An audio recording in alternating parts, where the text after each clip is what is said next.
The boy hadn't made a sound in 14 months. That was what his father told the intake coordinator at the community center, in a voice so carefully controlled it sounded like he was reading from a document. Not that Liam stopped talking, not that he became quiet. He stopped. Full stop. 14 months of silence from a child who, by all accounts, used to narrate his entire life out loud. Every breakfast, every car ride, every episode of whatever cartoon he was watching at the time. The intake coordinator had nodded and written something on her clipboard. Then she'd pointed down the hallway toward the art room and said someone in there might be able to help.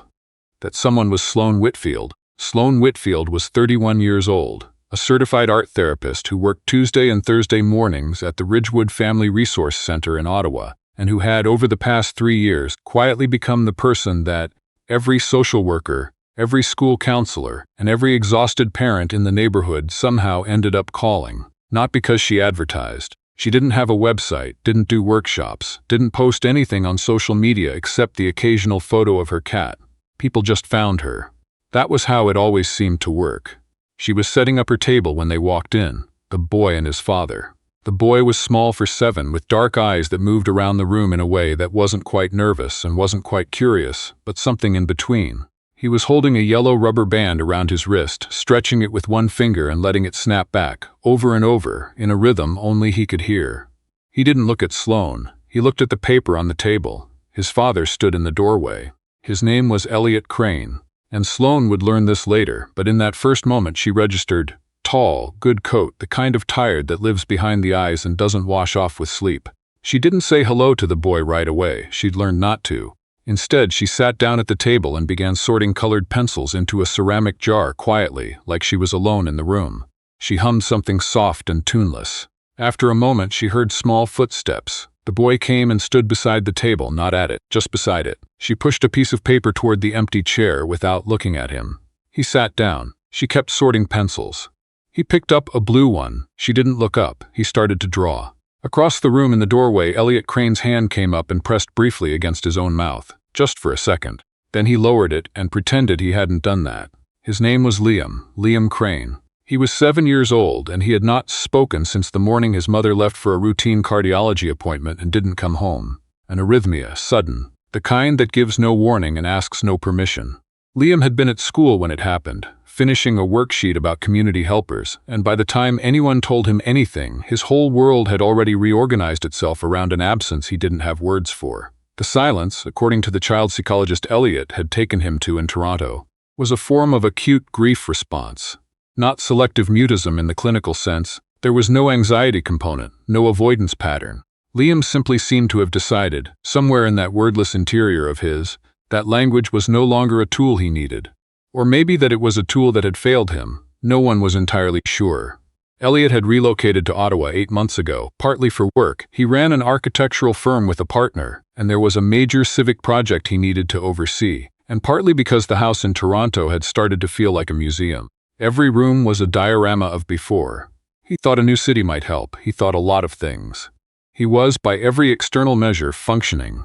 He showed up to meetings. He answered emails. He took Liam to school and packed his lunch and remembered, most mornings, to sign the reading log. He had not cried in front of his son in 6 months because he had made himself a private rule about that.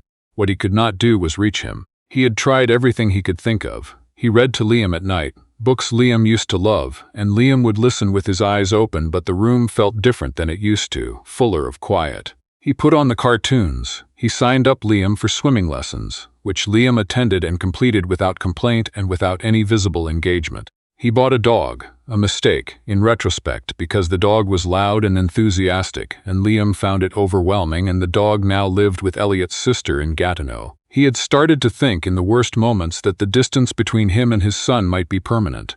Not because he believed it exactly, but because he was tired and grief was patient and sometimes the fear got louder than the faith. That was when his colleague had mentioned the resource center. Elliot wasn't sure what he expected. A therapist, an activity, something structured with goals and a written report. What he found instead was a woman sitting quietly at a table sorting pencils while his silent son walked across the room and picked up a crayon. He watched from the doorway for the entire 45 minutes. Neither Sloane nor Liam acknowledged him once. By the 4th session, Liam had developed opinions, specifically about paper. He did not like the thin stuff.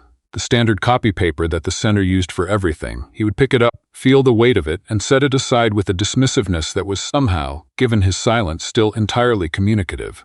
Sloane had started bringing her own paper, a heavier stock, the kind she used in her own sketchbooks. Liam would sit down and pull a sheet toward him the way other children might pull a plate of food. He drew the same things at first: houses, trees, a circle with lines around it that might have been the sun or might have been something else. Sloane would draw alongside him sometimes, never commenting on what he was doing, just present. Other times she would work with her clay or sort her material. She'd learned to read the room, when Liam wanted company and when he wanted parallel silence. On the fourth session, he drew a dog. It was clearly not a good dog drawing. It had 4 legs of different lengths, and its ears were disproportionately large, and its tail went in a direction that tails didn't anatomically go. But there was something about the energy of it, the way the pencil had pressed hard on the lines, the oval of the mouth that was definitely open in some expression. Sloane looked at it for a moment. Then she picked up her pencil and drew a bird next to his dog, a round little bird with one wing higher than the other, mid-lopsided flight. Liam looked at the bird. He looked at her. Then he drew a small figure next to the dog, a person, stick-limbed, with a large round head and one hand reaching toward the dog's enormous ear. Sloane drew another bird, lower, landing near the dog's tail. They went back and forth like that for 20 minutes, filling the page with a world that made no literal sense and felt completely coherent. Elliot, in the hallway, asked the intake coordinator if she had a glass of water, because he needed something to do with his hands. Sloane didn't think about Elliot Crane, at first, beyond the usual clinical awareness of a parent's emotional state and how it might be affecting the child. Then she met him properly, at the end of the 5th session. She usually gave parents a brief verbal update after each visit. Nothing clinical, just an observation or two, something they could hold on to for the week. She'd stepped into the hallway to find him, and he was sitting on the bench along the wall, jacket folded on his lap, looking at something on his phone. He looked up. "How was he asked. "He filled 3 pages, she said. Something shifted in Elliot's face. 3, he's got strong visual storytelling instincts, Sloane said. He doesn't need words for the story to have structure. There's always a beginning and a middle and something that feels like momentum." Elliot was quiet for a moment, then he said he used to do that out loud. When he was little, narrate everything. He stopped. "Sorry, it's useful context," Sloane said. He nodded. He looked down at the jacket on his lap. "Do you think he stopped again. "I think he's finding a language," she said. "It's just not verbal yet. It wasn't a promise." She was careful never to make those, but the way he exhaled told her it was enough for now. She found herself thinking about it on the drive home. Not about Elliot, about what she'd said. Finding a language. She believed it. She'd seen it before, the way children who had lost something essential would sometimes rebuild themselves in an entirely different medium before they came back to words. Drawing, movement, music, rhythm. The mind found its way around the wound. But Liam's case stayed with her in a way that not every case did. He was so deliberate, so precise in his silences. He never seemed distressed in the room. He seemed focused, like someone doing important interior work that just happened to require an art table and company. She mentioned this to her friend Priya, who worked as an occupational therapist and was constitutionally incapable of leaving a clinical observation unanalyzed. "The dad's cute too, so," Priya said. "I'm talking about the child," Sloane said. "I know. I'm talking about the situation. That's not. I'm just noting the full picture." Sloane did not note the full picture. She made a point of it. She was a professional with appropriate professional boundaries, and also the timing was obviously impossible. And also, she genuinely had not thought about it except for the 5 seconds just now when Priya said it. She went home and fed her cat and did not think about it. The thing that happened on the 8th session was not planned. Liam had been drawing for about 20 minutes. A complex scene that seemed to involve a city, or many cities, stacked on top of each other in a way that defied gravity. Sloane was working with watercolor at the other end of the table, doing her own project, a practice she'd found helpful for maintaining the atmosphere of parallel creation rather than observation. She had her earbuds in one ear, half listening to a podcast, and at some point she laughed. Something in the podcast was unexpectedly funny, a bit about a man trying to assemble furniture alone, the kind of humor that was low stakes and true, and she laughed before she could think about it. It was a short laugh. Involuntary. She'd almost forgotten anyone was there. She glanced up. Liam was looking at her. She smiled. Not a wide, performative smile, just the tail end of the laugh still on her face. She pulled the earbud out.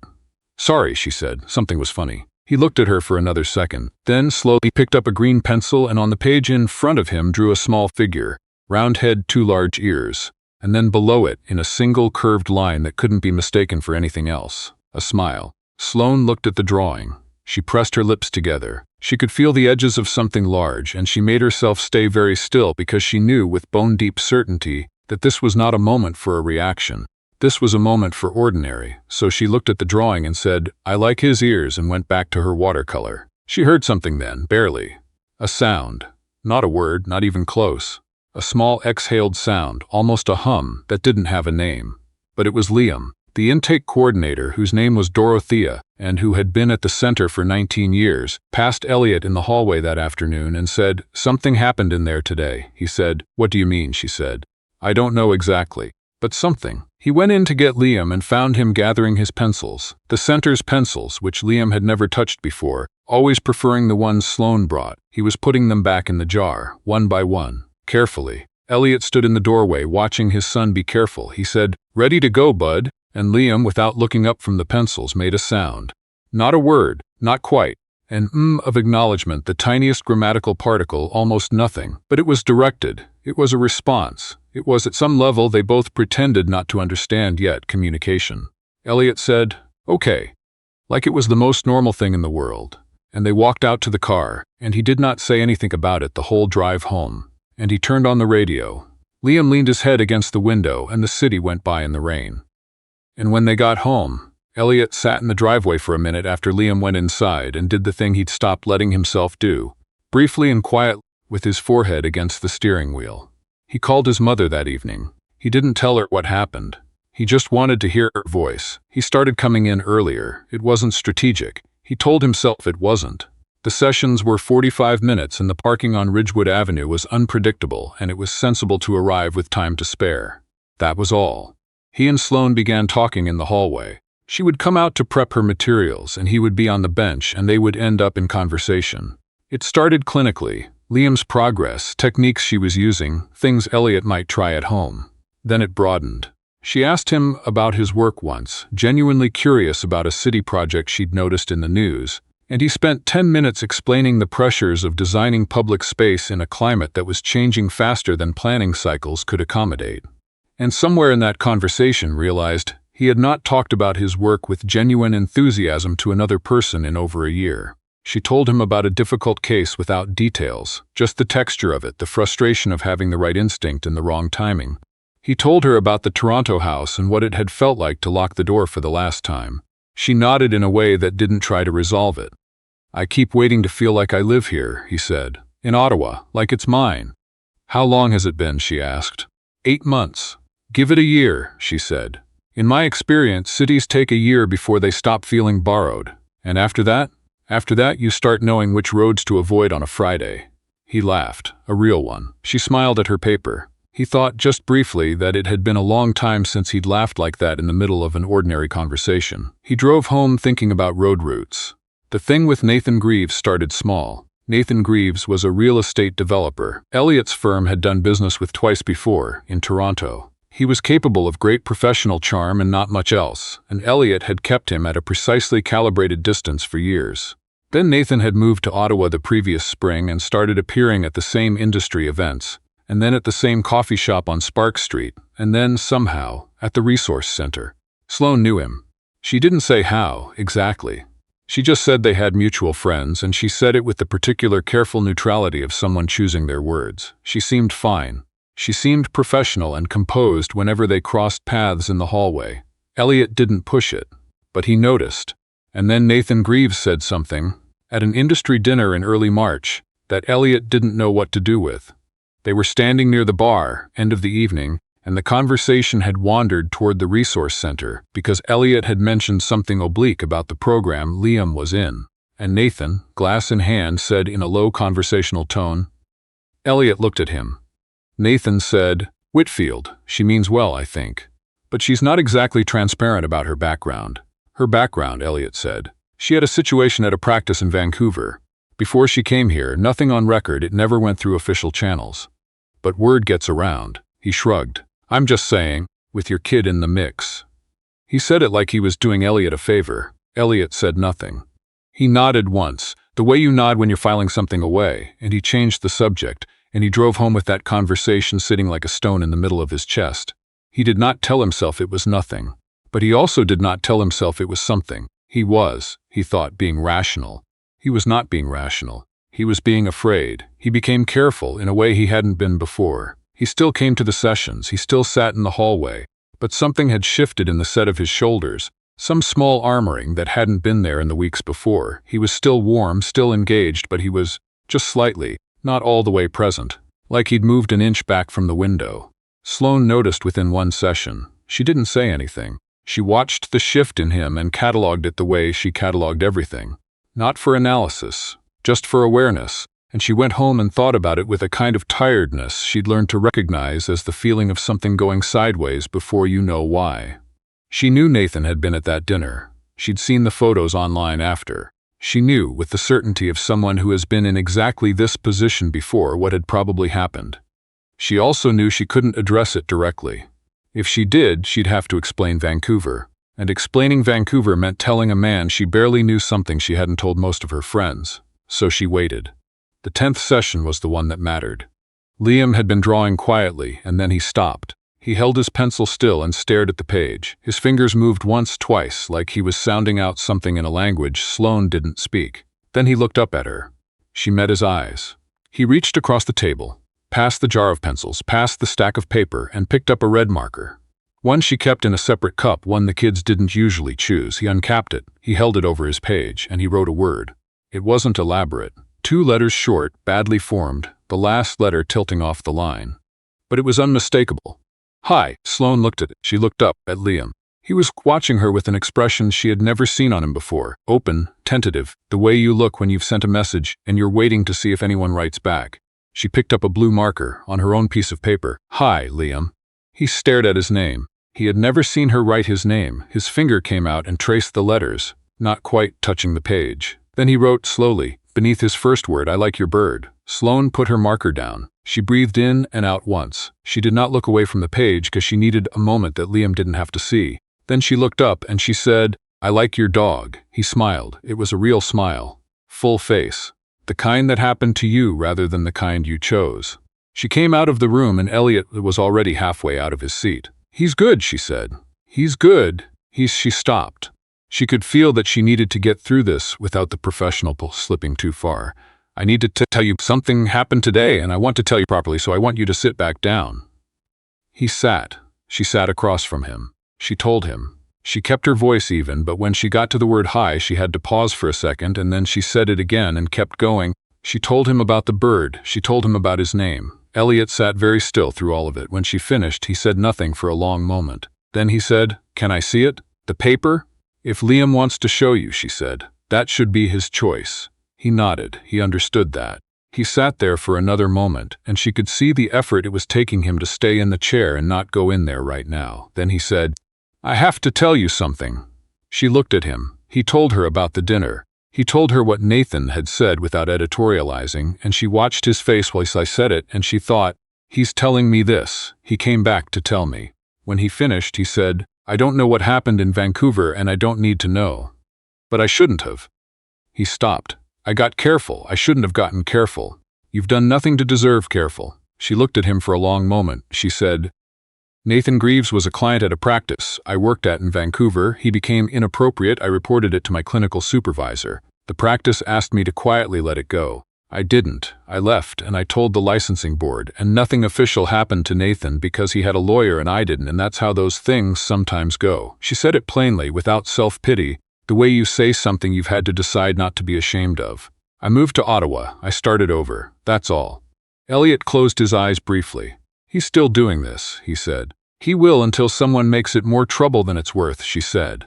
That's not today's problem. What's today's problem? She almost smiled.